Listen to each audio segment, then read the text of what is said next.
Ini pemakaman yang sangat unik karena perabotan rumah bisa masuk bersama mayat ke dalam kuburan. Nah, ini menjadi wawasan saja untuk kita dan nanti kita akan bahas secara Islamnya, ikhwafillah. Nah, ini seseorang yang membuka kipas angin, lalu kemudian kipas anginnya dimasukkan juga ke liang lahat.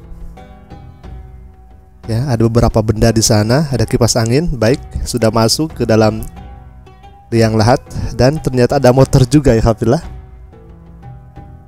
Ada motor dan siap-siap itu ada semacam plastik ya, entah di sana ada pakaian atau apa. Oh, ada televisi juga, tapi kita bertanya apakah memang televisinya nanti ada kabelnya, ada setrumnya, dan ada wadah nasi ya, kalau dalam bahasa Sunda itu boboko. Ada sapu juga mungkin untuk bersih-bersih nanti di liang lahat. Sedang ditata nampaknya, ya ikhwafillah, sedang dirapihkan, dan ada meja juga. Ini meja untuk apa kira-kira ya? Ini sedang ditata, dirapihkan biar nyaman rupanya, dan di pinggirnya itu ada peti mati. Nampaknya di sana mayat menetap, ikhwafillah. Dan ternyata liang lahatnya itu pakai semacam bata itu ya. Ini sangat lengkap ya, sangat lengkap.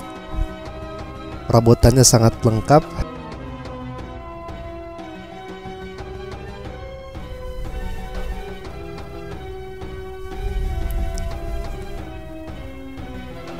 Inna Allah yaghfiru adh-dhunuba jami'a.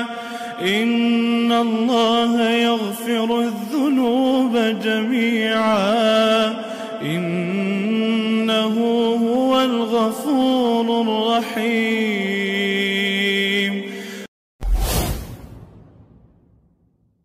Assalamualaikum warahmatullahi wabarakatuh. Ikhwafillah, sobat asik ngaji, semoga semuanya ada dalam sehat walafiat dan senantiasa ada dalam lindungan dengan Allah Subhanahu wa taala. Amin ya Allah ya rabbal alamin. Kita barusan sudah menyaksikan ada seorang yang meninggal dunia, lalu kemudian dibekali dengan barang-barang seperti layaknya membekali orang yang sedang hidup. Tadi ada televisi, lalu kemudian ada wadah nasi juga, dan ada kipas angin berikut motor. Dan boleh jadi dalam keyakinan mereka atau kepercayaan mereka, ketika sudah dikubur itu masih bisa beraktivitas seperti orang yang masih hidup. Ya, kalau misalkan jenuh bisa nonton TV, kalau misalkan gerah bisa nyalain kipas ya, kalau misalkan boring bisa naik motor jalan-jalan. Dan kita tetap sangat menghargai kepercayaan mereka selagi mereka tidak serang Islam, fitnah Islam, dan menuduh Islam, ikhwafillah.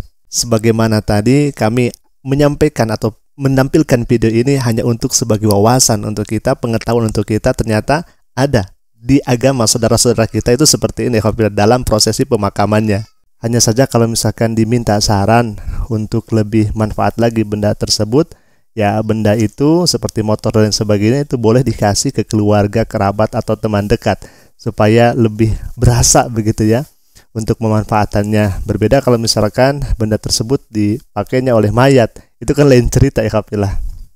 Nah, kita sebagai umat Islam jangankan membawa TV, jangankan membawa kipas angin masuk ke dalam kuburan, adalah kalau misalkan ada yang mengubur mayat, mengubur jenazah, lalu kemudian barangnya jatuh ke kuburan tersebut, itu harus digali lagi, harus dibawa lagi, karena tidak dicontohkan oleh baginda Nabi Muhammad SAW. Dan yang paling penting adalah ketika kita meninggal dunia, itu yang dibawa bukan barang-barang, bukan benda-benda seperti motor dan sebagainya, akan tetapi adalah amal soleh. Sebagaimana Nabi SAW bersabda dalam sebuah hadisnya, faqala Nabi yatba'ul mayyita salasatun fayarji'u usnani wa yabqa ma'ahu wahidun yatba'u ahluhu wa maluhu wa amaluhu fayarji'u ahluhu wa maluhu wa yabqa amaluhu. Yatba'ul mayyita, yang mengikuti mayit ke kuburannya itu salah satun, ada 3. Isnani wa yabqa ma'ahu, lalu 2 kembali dan yang tinggal bersamanya wahidun, hanya 1. Yatba'u ahluhu wa maluhu yang mengikutinya adalah keluarganya, hartanya, dan amalnya, fayarji'u ahluhu wa maluhu wa yabqa amaluhu. Lalu kembali keluarga dan hartanya, dan yang tinggal hanya satu adalah amalnya.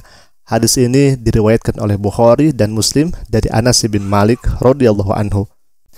Jadi jelas ya, kipas angin tidak bisa memadamkan panasnya di alam barzah, panasnya di alam kubur, karena yang akan memadamkan itu adalah amal soleh kita, amal yang senantiasa kita lakukan di muka bumi ini, sehingga Allah Subhanahu wa Ta'ala ridho kepada kita. Maka dari itu, alhamdulillah, perbanyaklah amal soleh, sehingga mudah-mudahan kita oleh Allah Subhanahu wa Ta'ala dipanggil dengan panggilan yang sangat luar biasa, ya Tuhan nafsul mutmainnah, sehingga nanti di alam barzah yang kita akan kunjungi, kita mendapatkan keridhaan Allah Subhanahu wa Ta'ala, dan kita akan diselamatkan dari siksanya dan masuk surga dengan selamat. Amin ya Allah rabbal alamin. Alhamdulillah, mungkin itu saja dulu yang bisa kami sampaikan. Semoga hal ini bisa menjadi wawasan dan menjadi pengetahuan untuk kita. Al-afu minni. Assalamualaikum warahmatullahi taala wabarakatuh.